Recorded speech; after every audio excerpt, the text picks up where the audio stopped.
So it was announced yesterday that Israel Adesanya is going to take on Sean Strickland at UFC 293. And guys, Sean has no chance of winning.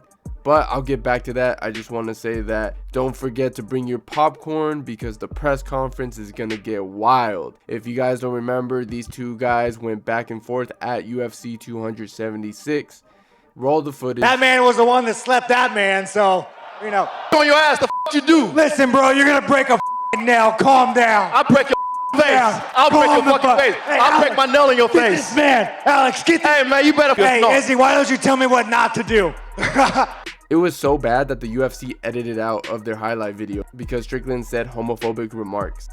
That and the UFC was trying to protect Israel since Izzy is one of their biggest draws and stars. And I feel like the UFC was so iffy to give Strickland this title fight since he says controversial stuff all the time. I'll come over to you. We can watch anime. You can put some fucking testosterone on my ass. It's a good replacement for Dricus du Plessis, who fell off because he had an injury. And if you ask me, it's gonna sell. However, this fight is gonna be very one-sided, okay? Israel Adesanya is gonna embarrass Sean Strickland in the octagon.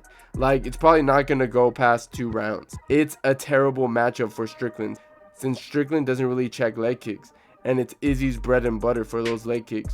And in Strickland's last fight, Abus was landing a shitload of front kicks to the body, so imagine what Izzy's gonna do.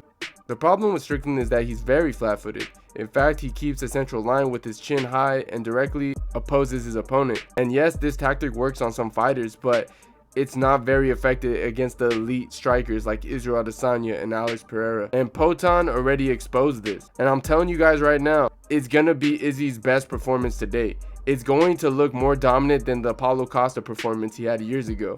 And knowing Sean Strickland, he ain't gonna try to wrestle. He's probably gonna come forward like that iCarly meme and then get knocked out. And even if Strickland roasts Izzy for the entire build-up for this fight, it isn't going to help him win the fight at the end of the day. Israel Adesanya knows how to control his emotions in a fight. He showed this in his fight with Brunson and the Alex fight, and that's what makes him the best. Don't get me wrong though, I would love to see Sean Strickland win the UFC middleweight title. It would be a PR nightmare for the UFC. This dude would be saying some of the most craziest shit as champion.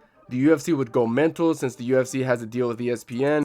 And if you don't know, ESPN is owned by Disney. And honestly, this fight reminds me of when Jones fought Chael Sonnen. I mean, we all knew that Jones was going to run through Chael, but we were excited for the press conference.